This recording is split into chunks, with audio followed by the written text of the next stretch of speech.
Welcome back, everyone. For today's video, we are going to be taking a look at round number 5 of the Marshall Chess Club Labor Day Invitational being held in New York City. Now, we are, of course, following the progress of the famous YouTuber and aspiring Grandmaster Levy Rozman as he tries to climb the big hill and get to the vaunted GM title. Now, Levy is having a very difficult tournament, currently on half a point out of 4, one draw in just 4 games, and now he plays against one of the players who's strongest in this norm event, the player who has, I believe, the highest peak rating of any player in the field. That would be Oliver Barbosa from the Philippines, currently rated 2439, but he peaked at an amazing rating of 2596 back in the year 2012. So Levy on half out of 4, he has the white pieces, and let's jump right into the action. Game starts with a move d4, Barbosa plays d5, and now we get the move c4. After c4, we have c6, and Levy decides to play the exchange. Now, one thing that I believe I said in one of the earlier videos is I feel that when Levy plays the stronger players in the event, he should definitely be aiming to play sharper and more principled openings, as opposed to random setups like c4, knight f3, e3, and knight c3. He should be going into mainline theory. So we get the classic Slav defense. Levy trades the pawns on d5. This is what is known as the exchange Slav. Generally speaking, this is considered to be a fairly drawish attempt, but one of the great things is that because Levy is on half a point out of 4, playing an opening with little risk where he should be pretty safe is a great idea, because even if he doesn't win, you want to kind of slow everything down and make it a little bit easier. So Levy goes knight c3, we get the move knight c6, and now Levy plays the move e4. Now, more often than not, black usually plays the move knight to f6, and after bishop f4 and knight c6, we end up in a classic exchange Slav after e3, where black can play bishop f5 or a6 or bishop g4. But in this case, Barbosa plays knight c6, and I actually think this is a fairly ingenious idea, because when you play this order with knight c6, it gives white an alternative. Now, white could play knight f3. Levy could do this and probably make a draw without much risk, but instead he goes for the very principled and aggressive move pawn to e4, striking in the center of the board. Barbosa here plays this move knight to f6. Now, keep in mind that Barbosa has never had this position before after e4. I suspect Levy had reviewed this before the game or in recent times as an idea of something you could play against a Slav. So we get knight f6. Levy plays move f3 here, trying to reinforce the big white center. If black were to take the pawn e4 right away, by the way, after d5, knight e5, queen to a4, bishop d7, queen e4, and knight g6. I believe that after bishop c4, white is supposed to be a little bit better. I think there was something very similar to this played in the recent St. Louis Rapid and Blitz events between Pragnanand and Alireza Firouzja. At any rate, we get this position after f3, and now Barbosa plays this move e5. Now, Barbosa once again could take the pawn on e4, and after d5, knight e5, f takes e4, e6, and knight f3, we get a very sharp position right away after takes, and bishop d6 here, where black is trying to castle the king out of the center of the board. Computer thinks that white maybe is slightly better after bishop f4, takes, castles, and if you play e5, knight takes d5, maybe it's a very tiny advantage, as white is bringing the bishop and the rook into the game a little bit quicker than black develops his bishop and his rook. At any rate, Barbosa here uses a bit of time, but he plays this move e5 after a 20-minute think, and now chaos is ensuing on the board, as both players have 4 pawns both players have 2 pawns in the center. You have a big white center and a big black center, all interposing each other. Now, Levy plays the move d takes e5 relatively quickly. We get knight takes pawn, and Levy plays f4 instantly. Barbosa goes knight c6, and here Levy sinks into a deep think. Now, a lot of people who are watching this game live on Levy's Twitch channel or on my Kick channel are wondering, how can Levy be out of prep so early? How is this possible? He can spend 30 minutes on this move. Maybe it wasn't 30 minutes, it was 25 minutes, but how can he spend so much time on this move? How can he be out of theory on move number 9? Now, what I'm going to say to you guys at home who are watching this is that you guys are not professional chess players, and for professional chess players who are playing 2 games a day, who do not have a lot of time to prepare in between the rounds, it's not so easy to simply play these variations. Now, that being said, unless Levy literally looked at this line right before the game, I think this was actually a very poor choice by him, simply because this is a position where the computer gives white a small advantage if you find the absolute precise line, but finding this line without knowing it, in my opinion, is very difficult. Maybe Magnus or myself could find it if we spent 30 minutes and we worked it all out, but I think at Levy's level, it's borderline impossible, and I'm going to show you exactly why. So the best line here is to take this pawn on d5, and after knight b4, you're supposed to go bishop b5, checking the king, bishop to d7, and now you're supposed to play this move d6, trying to stop black from developing the bishop and castling the king. And after takes and the move queen to a5, you're supposed to play the move queen to e2, checking the king. Not knight c7, by the way, because after check, king d7 and knight takes rook here. Now black can simply take the pawn on d6, followed by taking the knight or going after the white king right away on e1. Now this is all very dank. I'm not going to go into specifics, but as you can tell from the eval bar, black is much better. So white is supposed to play queen e2, and after king to d7, now you're supposed to go knight f3, completely ignoring all the fossils with knight c2 or knight d3, and white is apparently very slightly better in this position. Do I think this is human or realistic? Without knowing before the game, 0% chance that this would ever occur on the board. But the big issue with this line is that black's moves here are very easy. If you were to check, king d7 is forced. If you taking is pretty straightforward, or knight c2. If you go queen to e2 and king to d7, again, you have to find knight f3 or play knight c3. Very difficult, whereas black just wants to tunnel on the two checks or bring the rook to the e8 square. So from my standpoint, the mistake in Levy playing this opening choice is that what happens is he does not have it memorized by heart. And when you don't have certain lines like this memorized by heart, this is one of these cases where things can go wrong very, very quickly. So Levy plays move e5. Now keep in mind, e takes d5 is literally the only move in the position where white is not significantly worse. So he goes e5 here. Now Barbosa plays move knight g4, and already you can tell that on move number 9, Levy is worse, if not close to losing. Now the reason for that is white is seriously lacking in development. You have 1, 2, 3, 4, 5, 6, 7 pieces on their original starting squares, and black intends to bring his bishop out to c5 very, very quickly and attack towards the king side.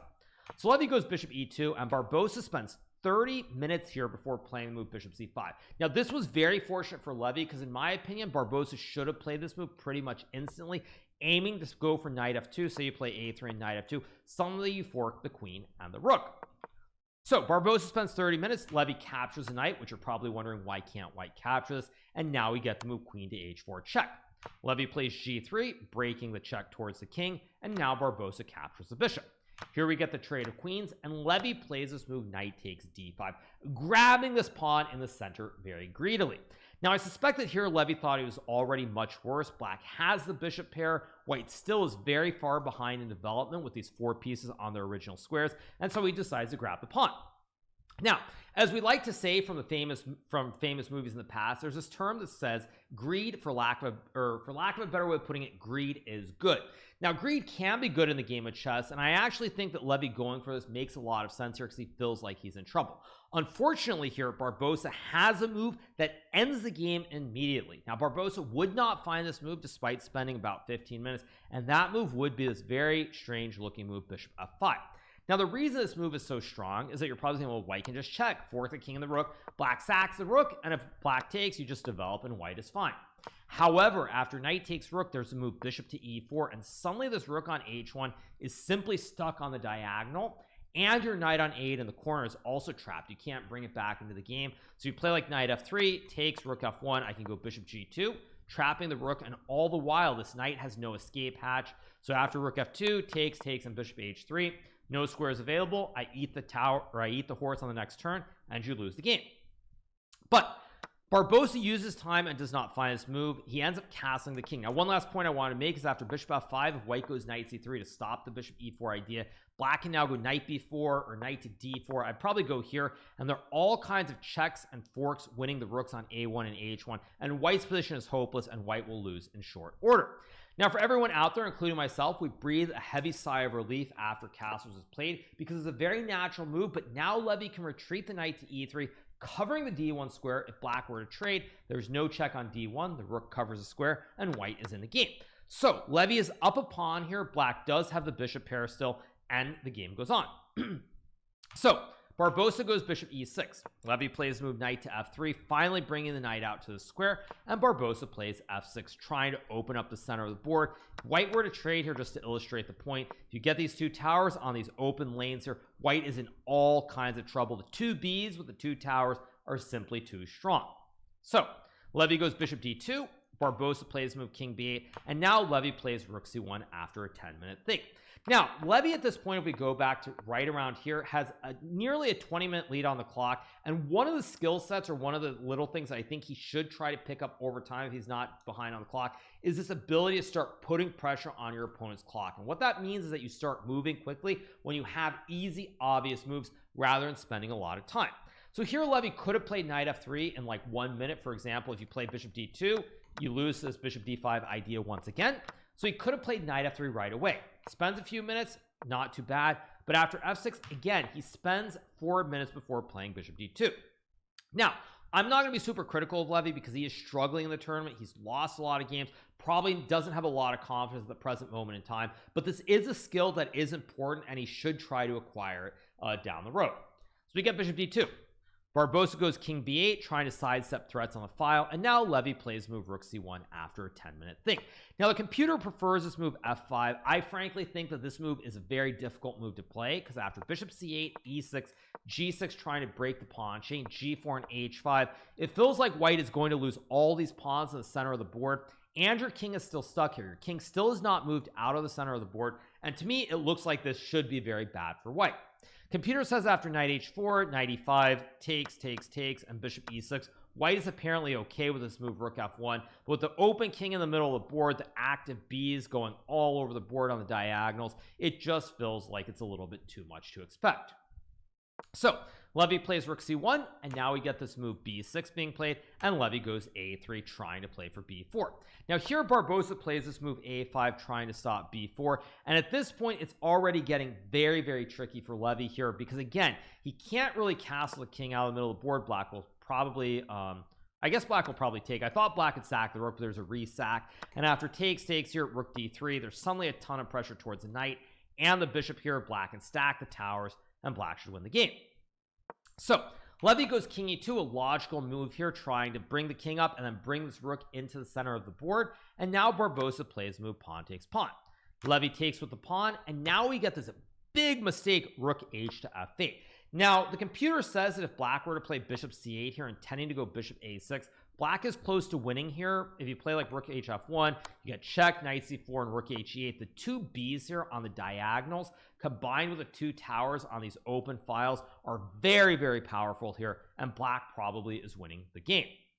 But Barbosa here does not play bishop c8. Now the move that also I thought was very natural was to go rook h e8, intending to put pressure on the pawn in the middle of the board, but instead he puts the rook on f8. Now this move is not the best move because it gives Levy a golden opportunity here to potentially save the game. Now the reason this gives Levy a golden opportunity is there is only one move here after which white is not in a lot of trouble, and that move would be this move b4, sacking a pawn. The reason this move is so strong is that after takes, if black were to take with the knight, you can trade the bishop for the knight, go rook c6, and suddenly the bishop and the pawn are both under attack. If you play bishop to c8, I take with check, you block, I take, you take the horse, I sack the rook, and after takes, white has an extra horse and wins the game. If you play bishop c5 here, I take this bishop and I also win as well. Now the reason that rook h8 would be so much stronger is that here if you get the same position after takes and rook c6, the rook guards the bishop, so now you can simply go king b7 followed by bishop c5, and black is winning the game.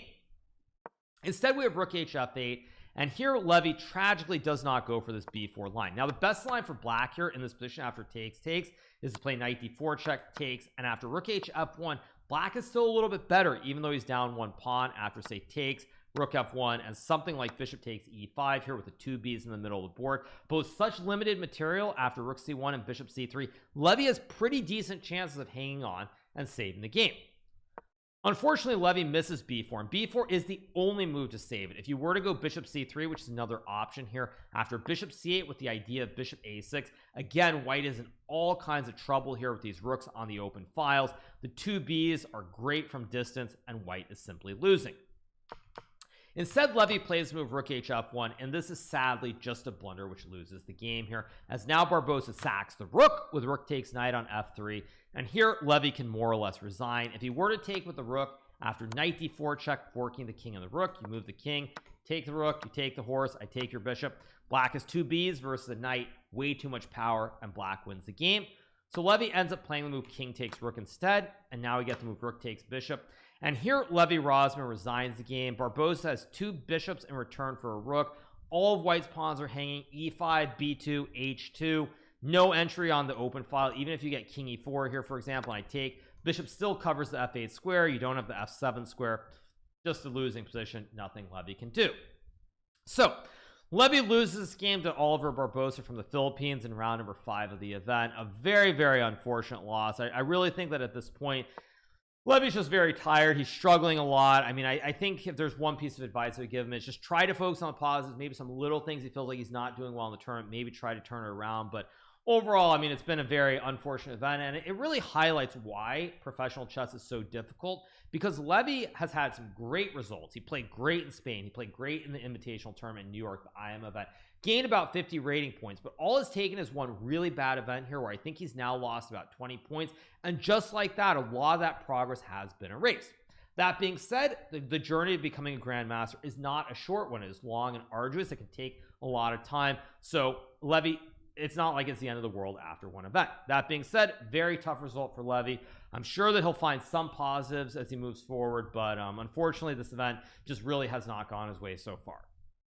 So on that note, I hope you guys have enjoyed this recap from the 5th round of the Marshall Chess Club Labor Day Invitational Tournament being held in New York City. If you're not already subscribed to the channel, make sure that you smash that subscribe button below, and we'll be back with a recap tomorrow after Levy's round 6 and round 7 games. So I'll see you guys tomorrow. Have a great rest of your evening and have a good one. See you.